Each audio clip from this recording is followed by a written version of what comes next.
Dear students, आप इस आवाज़ को सुन रहे होंगे और समझ भी गए होंगे। जी हाँ, मैं चूड़ियों के शहर फिरोजाबाद के बारे में इस चैप्टर के पार्ट सेकंड में बताने जा रही हूँ। फिरोजाबाद में एक मुकेश नाम का लड़का था। वो स्वयं का मालिक था। स्वयं का मालिक आप जानते हो, यानी कि वो कुछ करना चाहता था। क्या करना चाहता था? वो एक मोटर मैकेनिक बनना चाहता था। अब राइटर अनीस उस मुकेश से पूछती हैं, क्या तुम्हें कारों के बारे में पता है? कारों के बारे में यानी कि कारों के बारे में क्या उसके इंस्ट्रूमेंट होते हैं, क्या क्या पार्ट्स होते हैं, उनके बारे में कुछ पता है? मुकेश जवाब देता है कि वह कार चलाना सीखना चाहता है। राइटर को लगता है कि उसका सपना फिरोजाबाद की धूल भरी सड़कों के बीच में एक चमत्कार जैसा है। क्यों? क्योंकि फिरोजाबाद में हर दूसरा परिवार चूड़ी बनाने के बिजनेस में लगा हुआ है। फिरोजाबाद भारत में जो शीशा होता है, शीशे से बनने वाले सामान के बिजनेस के लिए फेमस है। और यह बिजनेस पीढ़ी दर पीढ़ी इस व्यवसाय या इस प्रोफेशन में शामिल है। बच्चों, आप जानते हैं पार्ट 1 में साहिब नाम का एक लड़का था। वो भी पॉवर्टी में जिया था, और यह बच्चा भी, यह लड़का भी फिरोजाबाद में रहता है। अब बताते हैं कि राइटर की मुलाकात कैसे हुई, उन दोनों के बीच में क्या क्या कन्वर्सेशन हुआ, और राइटर ने लास्ट में क्या कंक्लूज़न निकाला कि फिरोजाबाद में जो भी बिजनेस चूड़ियों बनाने का होता है उसके पीछे क्या कारण है, क्या उसके दुष्परिणाम होते हैं, वो बिज़नेस कितना प्रॉफिटेबल है और कितना नहीं है, जो वर्कर्स हैं वो अपनी लाइफ कैसे जीते हैं। फिरोजाबाद के जो लोग हैं वो अपने बच्चों को चूड़ी बनाने के बिजनेस में बिना सोचे समझे शामिल कर देते हैं। कहने का मतलब ये है, आपको पता होगा कि जो चूड़ियाँ बनती हैं उसमें जो फर्नेस होती है, जो भट्टी होती है, उस कांच को या ग्लास को पिघलाने वाली, उसका जो टेम्परेचर कितना हाई होता है। वहाँ पे जो उसकी एयर होती है, जो लाइट होती है, वो कितनी सफोकेटेड होती है।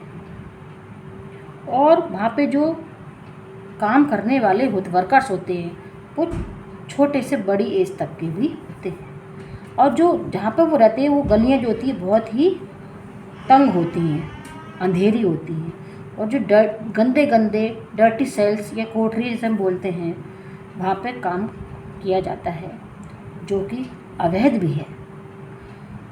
अवैध कैसे? कि बच्चों जो 14 साल से कम की उम्र के होते हैं वो नाबालिग होते हैं, और नाबालिग से काम करना कानूनी अपराध है। अगर कानून लागू किया जाए, मीन्स लॉ अप्लाई किया जाए, तो लगभग 20,000 बच्चे उन गर्म भट्टियों से बाहर निकल सकते हैं। उन भट्टियों से जहाँ पर वो दिन रात काम करते हैं, और कभी कभी तो काम करते करते वो अपनी आंखों की रोशनी भी खो देते हैं।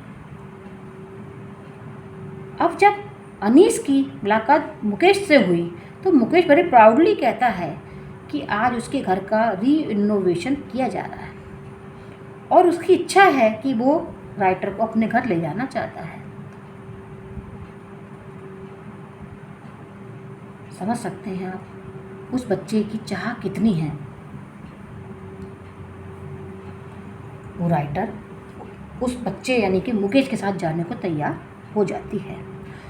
वो कचरे से भरी हुई गलियों में से, जिसमें बदबू आ रही थी, वहाँ से निकलती है। वहाँ पे छोटे छोटे घर थे जो कि बहुत ही गंदे तरीके से बने हुए थे, और कुछ तो टूटे हुए थे, किसी के दरवाजे थे, किसी की खिड़कियाँ थी, किसी की खिड़कियाँ नहीं थी। मीन्स वो अच्छे घर नहीं थे। एक प्रॉब्लम और थी, वहाँ पे मनुष्य और जानवर बिल्कुल ऐसे रहते थे जैसे हमारे आदिकाल के युग में रहते थे।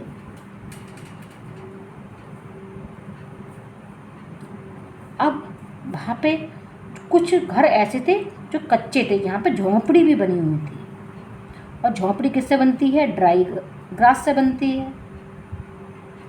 अब मुकेश राइटर को वहाँ पे लेके जाता है। जैसे ही वो लोग एंटर करते हैं, वहाँ पे देखते हैं कि एक हिस्सा जो ड्राई घास से बना हुआ था, वहाँ पे एक वीक लेडी अपनी फैमिली के लिए खाना बना रही थी। वो कौन थी? जो मुकेश है, मुकेश के बड़े भाई हैं, उनकी वाइफ थी। वैसे तो वो ज़्यादा एज की नहीं थी, लेकिन उसे एक बहू का सम्मान मिला हुआ था। क्या आप समझो, आप गांव में भी अगर यदि जाते हैं तो आप देखेंगे ग्रामीण एरिया में या अर्बन में भी होता है कि जो बहुएं होती हैं उनको सिर ढकने के लिए कहा जाता है। मीन्स उनको घूंघट करने के लिए कहा जाता है। ऐसा ही उस झोंपड़ी में रहने वाले जो लेडी थी उसके लिए भी था। जब उसके मुकेश के फादर अंदर आते थे तो वो जो लेडी थी वो अपने चेहरे को अपने घूंघट से ढक लेती थी। छोटा सा घर था, उसमें मुकेश के भाई, मुकेश की वाइफ, उनके फादर रहते थे। अब ये बता रहे हैं कि मुकेश की फैमिली कैसे थी, और ये जो बिजनेस था वो वंशवादी था। कैसे कि जो मुकेश के पिता थे, मुकेश के जो पिता थे वो पहले एक टेलर के रूप में, फिर बाद में एक चूड़ी बनाने वाले के रूप में काम करते रहे। और वो चूड़ी बनाते बनाते बेचारे कभी भी अपने घर का रीइनोवेशन नहीं करा सके। वो इतने पुअर थे कि वो बच्चों को, दोनों बेटों को, मुकेश और मुकेश के जो भाई थे, उनको स्कूल भेजने में भी असमर्थ या इनकैपेबल थे। लेकिन वो इस बात को कहते थे कि जो चूड़ी बनाने की जो कला है वो उसके बारे में बहुत अच्छी तरह से जानते हैं।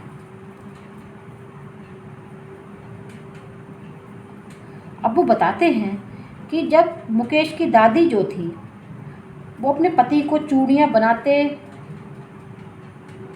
समय और उनको चमकाने के समय में जो उसमें से जो धूल निकलती थी, जो डस्ट निकलती थी, उसकी वजह से उसने अपने पति को, यानी कि मुकेश को, दादा को अंधा होते हुए देखा भी है। वह भाग्य में यानी लक में विश्वास करती है।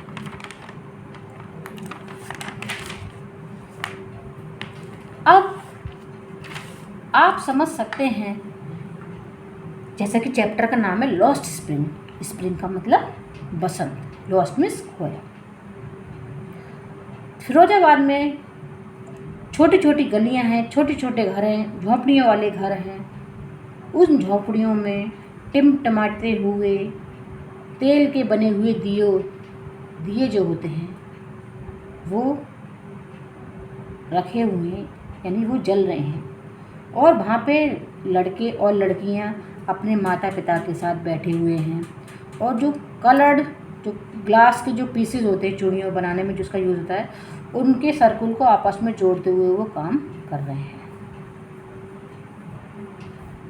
आप समझ सकते हैं कि वो अंदर काम करते रहते हैं, उन्हें बाहर की रोशनी तो नसीब ही नहीं होती है। क्यों? क्योंकि उनको कुछ एक समय दे दिया था कि इतने समय में ये काम करना है और वो करना, और वो कंटिन्यूस करते रहते हैं। तो उनकी आंखों की रोशनी भी कभी कभी तो चली भी जाती है। बचपन से ही उनको उस प्रोफेशन में लगा दिया जाता है। तो जैसे जैसे वो मैच्योर होते हैं कभी कभी तो ऐसा होता है कि उनकी आंखों की रोशनी पूरी तरह से चली जाए, मीन्स वो ब्लाइंड हो जाते हैं। अब राइटर ने एक एल्डर वीमेन को देखा,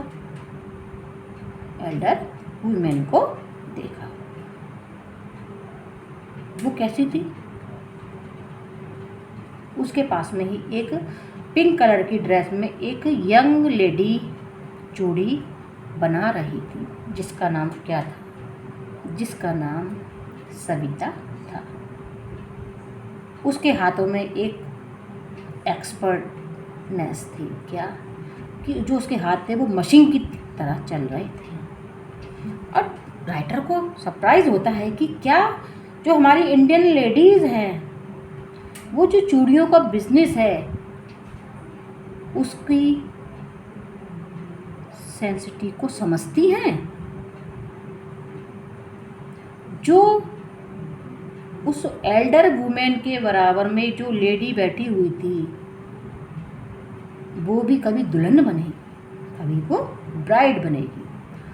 और वो बूढ़ी औरत उस राइटर को बताती है, खुशी के साथ बताती है कि उसने अपने पूरे जीवन काल में भर पेट भोजन नहीं किया है। आप समझ सकते हो कि उनकी कंडीशन कैसी है। उनकी कंडीशन बहुत ही पिटिएबल है। अब इधर जो मुकेश है वो बहुत ब्रेव बॉय है। वो उस काम से निकलना चाहता है। वो क्या बनना चाहता है? वो मोटर मैकेनिक बनना चाहता है। वो अपना गैराज खोलना चाहता है। वो इस काम में नहीं रहना, इस बिजनेस में रहना नहीं चाहता है। क्यों? क्योंकि उसका मानना है जो उसके फादर हैं, मुकेश के जो पिता हैं, उन्होंने वो चीज़ हासिल की जो कुछ लोग तो अपने पूरे होल लाइफ में प्राप्त ही नहीं कर पाए। उनके फादर का कहना है, मुकेश के फादर का कहना है कि उनके सर पर छत है। छत का मतलब जानते हो, यानी कि घर है।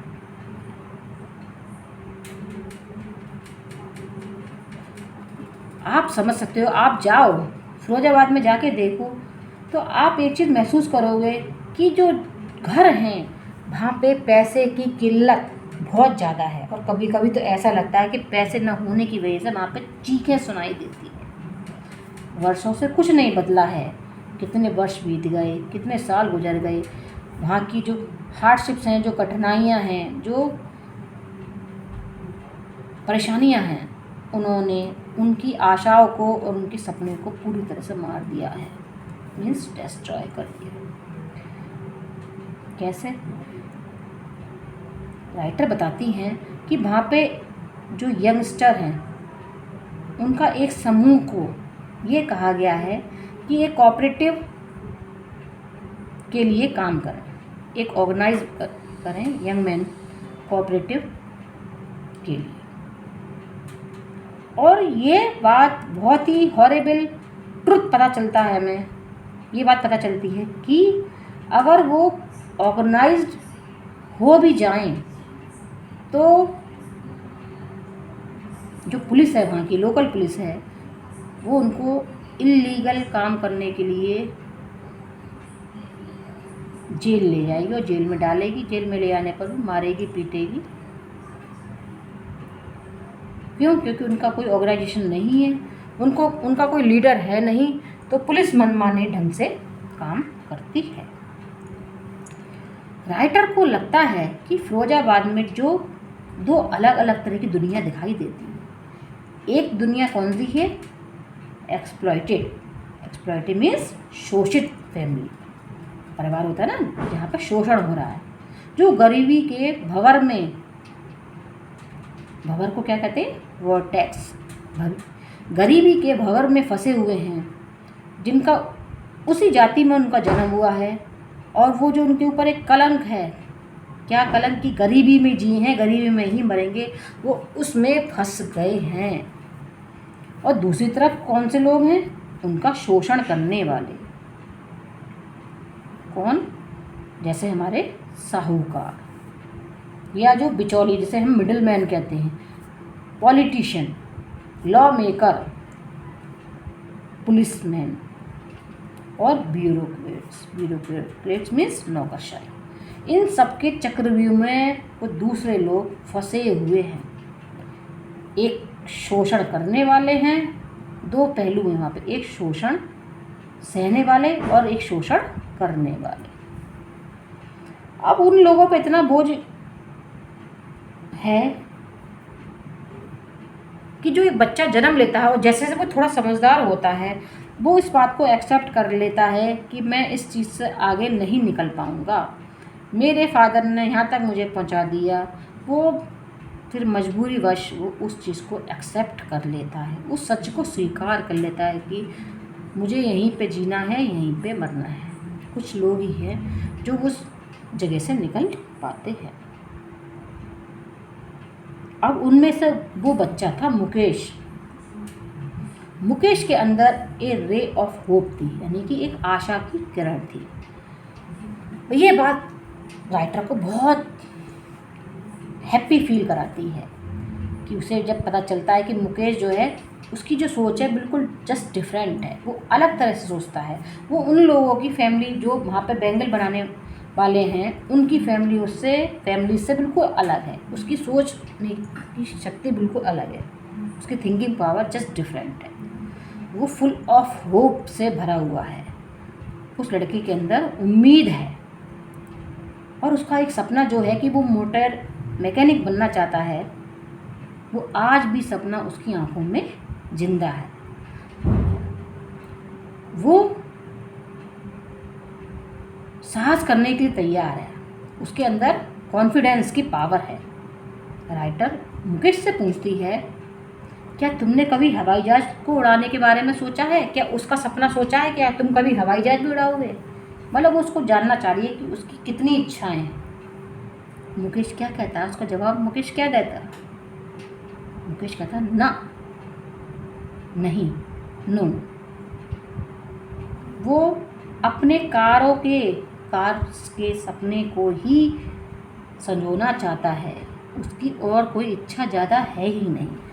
वो ये चाहता है कि वो कार को रिपेयर करने में एक्सपर्ट हो जाए और वो ये चाहता है कि वो एक अपना गैराज खोले, उस गैराज में वो कार को रिपेयर करे। और वो उस काम, जो सपना उसने सोचा है कि मैं कार को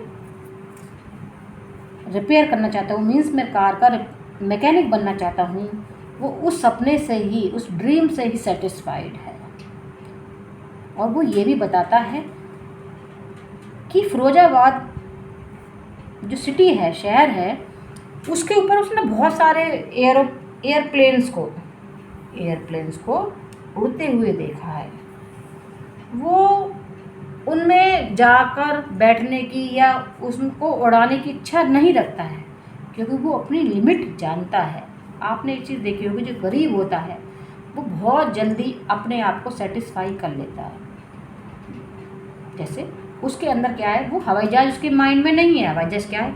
बहुत बड़ी चीज़ है हवाई जहाज, है ना। उसके लिए हवाई जहाज बहुत बड़ी चीज़ है, विमान बहुत बड़ी चीज़ है। वो कहता है मैं तो सिर्फ एक मोटर मैकेनिक बनना चाहता हूँ और अपना गैराज खोलना चाहता हूँ। कारों को रिपेयर करने का मेरा सपना है, मैं उस सपने को संजोने में ही व्यस्त हूँ, मैं उससे ही सेटिस्फाई हूँ और इससे ज़्यादा वो कुछ भी नहीं चाहता है। तो आपने इस चैप्टर में, जिसका टाइटल लॉस्ट स्प्रिंग है, उसमें आपने देखा कि एक साहिब नाम का लड़का था जो कि कूड़ा बीनता था। उसके अंदर भी एक पढ़ने की इच्छा थी, लेकिन वो इच्छा उसकी पूरी ना हो सकी। और दूसरे पार्ट में एक मुकेश नाम का लड़का है, जिसकी इच्छा ये है कि वो एक बहुत ही सफल मोटर मैकेनिक बने और वो उस सपने को सफलता की सीढ़ियों तक ले जाना चाहता है। वो चाहता है वो एक बहुत बड़ा मोटर मैकेनिक बने। इस तरह से इस चैप्टर के दोनों पार्ट ख़त्म होते हैं और राइटर उन चीज़ों को उन दोनों से मिलने के बाद फील करती है कि आज भी पॉवर्टी की वजह से कुछ सपने आज भी दफन हो जाते हैं। और इस तरह से इस कहानी का अंत होता है। I hope you will like it and have a nice day. Thank you.